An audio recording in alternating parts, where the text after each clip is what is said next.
The second part of the story where the guys were chased, the guys stole the car and what happened to them. If you are interested in the first part, here is the link.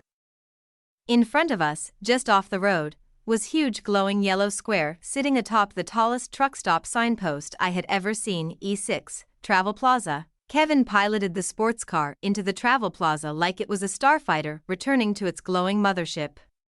24 yellow gas pumps sat under 10,000 watts of fluorescent illumination from the weather canopy. Another 10,000 watts of illumination lit up the yellow band that wrapped the perimeter of the canopy. The wavy and distorted mirror of the structure was reflected in the wet asphalt. There were no cars at the pumps. We circled the canopy and pulled into a parking space in front of the Travel Mart building. There were no cars anywhere. Tonight at the E6 Travel Plaza the lights were on but nobody was home. Kevin shut the car off and we climbed out of the low bucket seats.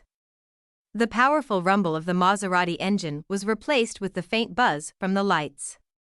A chime sounded as the sliding glass doors opened for Kevin. A second chime sounded as I followed him into the Travel Mart. For a rest stop convenience store, the place was enormous. 15 aisles of surgery and fried crap formulated to keep your eyes open and your right foot on the gas. In the rear, a whole section of the store was devoted to travel accessories and trucker stuff.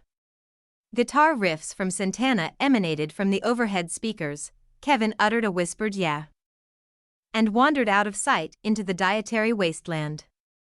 I glanced at the cash registers. Nobody was there.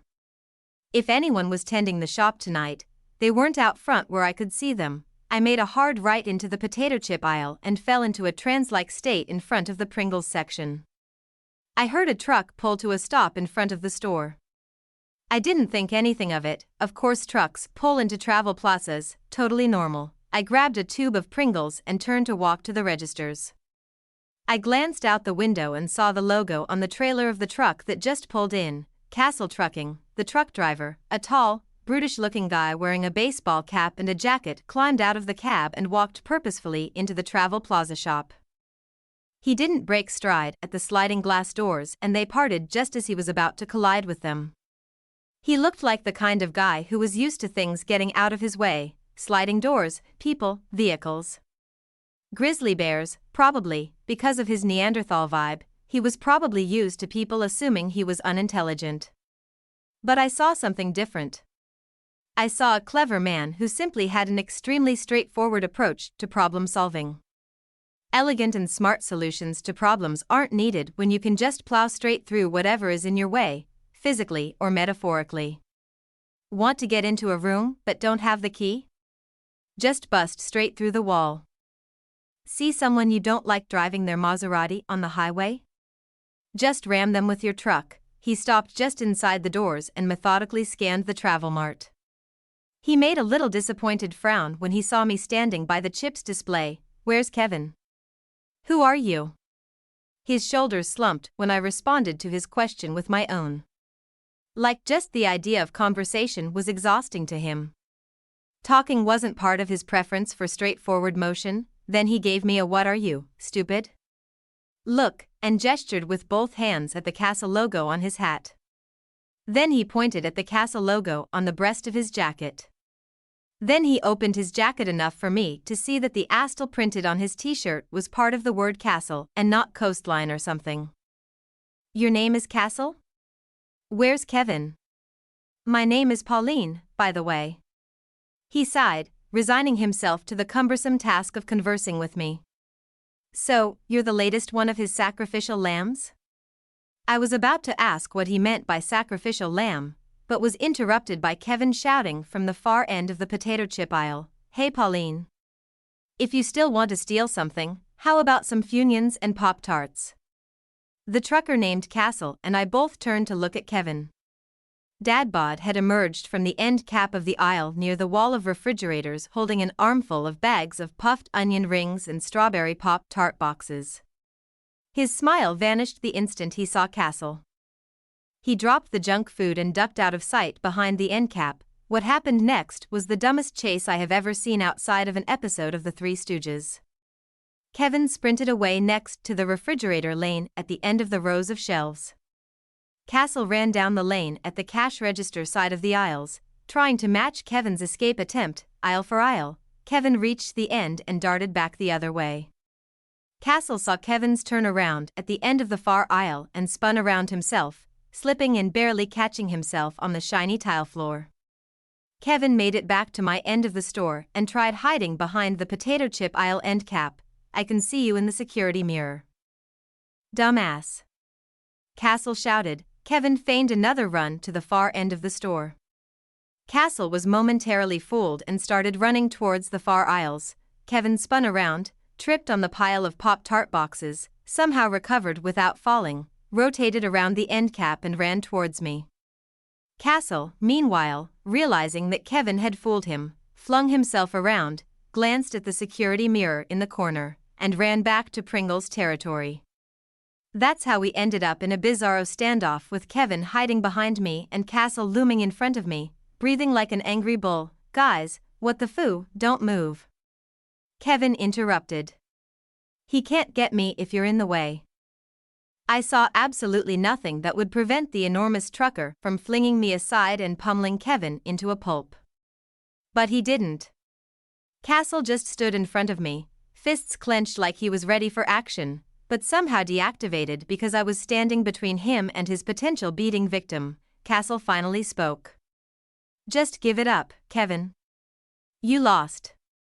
Not a chance. 10 awkward seconds passed. Then 10 more that were even more awkward. Can someone explain to me just what the hell is going on here? Yeah, Kevin, Castle taunted. Explain yourself to little Miss Pawnee Pants here. Pawnee Pants? How is that even a real insult, my dear friend Pauline? Kevin answered. Is an upstanding young lady who does not need to be subjected to your insults. Right, Pauline? I guess. Furthermore, Castle, Pauline is 100% capable of taking you out. Permanently. Right, Pauline? I don't think. Kevin kept talking to Castle, not interested in hearing my opinion about the scenario where I somehow take out the giant truck driver. You're going to end up just like your brother. And I'm going to be fine. At the mention of a brother, Castle's face transitioned from anger to rage. His attempt to murder us with his truck and the dumb chase through the travel mart was just ordinary, run-of-the-mill violence to him. Like it was his day job. But now the conversation had veered into personal territory. I was not happy with this escalation. Ready, Pauline? Let's do it. I was not ready. Kevin didn't care. He took a large step sideways, out from behind the protective cover that I was somehow providing him. Castle followed with his own sideways step. The three of us now formed a triangle, Kevin facing Castle, with me off to the side between them. Your move, Pauline, Kevin shouted. Take him out. Castle turned to face me. Don't take me out, Pauline. Why make things harder for everyone? Just let nature take its course. A moment ago, Castle burned with sarcasm and rage. Now he was polite. Contrite, even. Take him out. Take him out. Take him out. Kevin started chanting like he was at a rally. I tried to work through the social calculus of my situation. Kevin wasn't exactly my friend, we'd only known each other for about 30 minutes. And in that short half of an hour, he had lied to me about stealing the Maserati. On the other hand, the thuggish Castle did try to kill us with his truck. Kevin and Castle obviously had a long and complicated history. There was no way for me to know who was in the right. Who was on my side. The whole situation was just messed up. Fortunately, navigating messed up, dramatic situations is one of my strengths. Okay, sure, the messed up and dramatic situations I find myself in are often the result of my own poor decision-making. But still. As unique as this Kevin versus Castle in the Travel Mart situation was, it was in my wheelhouse, as they say. A new song came on the store's sound system. Axl Rose welcomed me to the jungle. Thanks, Axl, that's exactly what I needed to hear. I let my instincts take over. I decided I would try to take out Castle, The trucker was well over 6 feet tall and had a jaw that was about the same size and shape as the front bumper of my Corolla. Even if I could reach his face with my fist, I'd likely just break a knuckle. It'd be like punching the stone Abe Lincoln head on Mount Rushmore. Why then, was Kevin so sure I could take him out? Heck, even Castle himself seemed nervous at the idea of me assaulting him. It was time to stop thinking. I acted. I punched Castle in the shoulder. I didn't hit him hard, it was just an angry "hey, I'm pissed at you" kind of punch. Castle looked at his arm where I punched him. Then looked back at me. Then back to his arm. For an instant, I was sure he was going to clobber me. But instead, he fell to his knees. He held his head in his hands and started moaning no. No, no, no. No. WHYYYYYYY. I looked at my hand, still balled into a fist. How the hell did my punch, and let's get real here, it was a lame girly punch, totally ruin this huge guy? Ening. I screamed. Castle moved into the next phase of his emotional breakdown by falling into the fetal position and moaning incoherently. Kevin yelled yes. Yes, yes, yes. And held his hand up for a high five. I stared at his palm for a moment. Nope, I said. I'm noping out. Gimme your keys. Why? You just took him out. I screamed, give me your keys. And thrust my hand into his jacket pocket. Where are they? Give them to me. I didn't feel anything in his pocket. I shoved him using about 1,000,000 times as much force as I used to punch Castle. Give me your keys. I felt the key fob in his other pocket. Give it. Give it. Fine. Okay. Just take it. Geez. I pulled the Maserati fob out of his pocket. Now it's a stolen car, Kevin. I stormed out of the Travel Mart. Nobody knows that I'm a rageful driver. I don't have road rage all the time, of course. Not with groceries in the trunk or if I'm in a school zone. But sometimes, like in the immediate post-argument stomping away phase of a relationship, I really want to lay a patch of rubber on the ground and squill away like I'm drag racing. Unfortunately, I drive a 15-year-old Toyota Corolla. Even if I stand on the gas pedal, the Corolla pulls away like I'm 90-year-old farmer Mac Gillicuddy driving his Model A to the Grange Hall. That's why nobody knows I like to indulge in the occasional rage-induced burnout. Because my car sucks. The Maserati does not suck. I settled into the Maserati and glanced back at the Travel Mart. Kevin forlornly watched me out the front window. Castle, I assumed, was still crying and squirming on the floor. I turned the car on and smiled at the sound it made, like the god of internal combustion was snoring under my seat. I gave Kevin a sarcastic little salute and exploded out of the parking lot in a cloud of vaporized Italian rubber. I turned left out of the parking lot, violently drifting and fishtailing onto the southbound lane of the highway. I accelerated until the giant yellow E6 sign was no longer visible in the rear view, then eased the car back to a more reasonable 120. Even though I didn't touch the sound system, AC/DC's Highway to Hell started playing at a volume loud enough to obscure the not insignificant road noise. I flew down the road, back to the hotel where, I assumed, the mandatory fun corporate event was starting to get into drunken don't tell HR about this mode. With the E6 Travel Plaza falling 2 miles behind every minute, I could comfortably think about my next move. I'd drive back to the company party and talk to the C-suite guy. What the heck did Kevin say to him earlier, before he pretended to steal his keys? I'm embarrassed to say that the first time I passed the E6 again, it didn't register that something was wrong. Oh look. I thought absently. Another E6 Travel Plaza. They're popping up all over the place. I burned south for another 5 minutes. Another yellow E6 Travel Plaza sign came into view. This time, my spider sense started to tingle, as they say. I slowed down as I drove past. The lights were on, but the parking lot was empty. Almost empty. One vehicle was parked by the pumps, an 18-wheeler with a Castle Trucking logo painted on the side of the trailer. I accelerated back to Italian race car driver speeds, mistakenly thinking I could outdrive the situation I was in. All this did was reduce the time until I passed the E6 again. And again. And again. Now I was scared. Why was I scared now and not when I figured out that Kevin tricked me into his car? Why didn't I panic when Castle tried to ram us with his magical truck?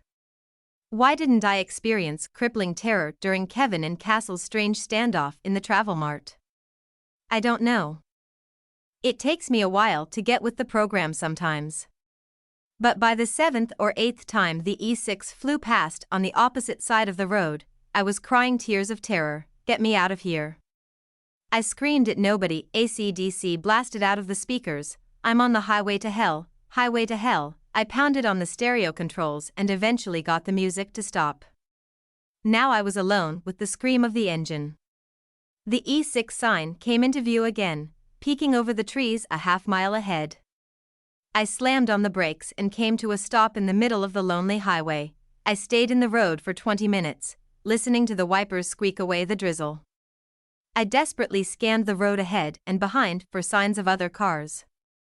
There were none. I screamed and repeatedly punched the top of the dashboard. I accidentally hit the rearview mirror, rotating it so it reflected my lap instead of the rear window. I stopped punching the car and took a few breaths to regain some form of composure. Then I grasped the mirror and turned to fix the alignment. As I turned it from my lap to the window, I saw the same 8-face version of myself that I saw when I climbed into the car in the hotel parking lot. 8 faces, 8 copies of my face, were gruesomely arranged on my head, simultaneously laughing, crying, screaming, glaring, and shouting. I put my hands over my eyes and waited for my heartbeat to slow. With my eyes still closed, I reached out with shaking hands and found the mirror. I rotated it all the way to the right, so there would be no way I could see myself in it. Then I cried for a little while. I shouldn't have gotten in the car, I told myself out loud. The Space Loop Truck Attack Castle Weirdness 8-face jump scare thing wouldn't be happening if I had just managed to avoid making another bad friggin' decision. If I didn't get into the car with Kevin. Just one moment of wisdom. Is it too much to ask my brain to give me that? I can't just sit here in the road forever, I thought. I put the car in drive and rolled ahead slowly.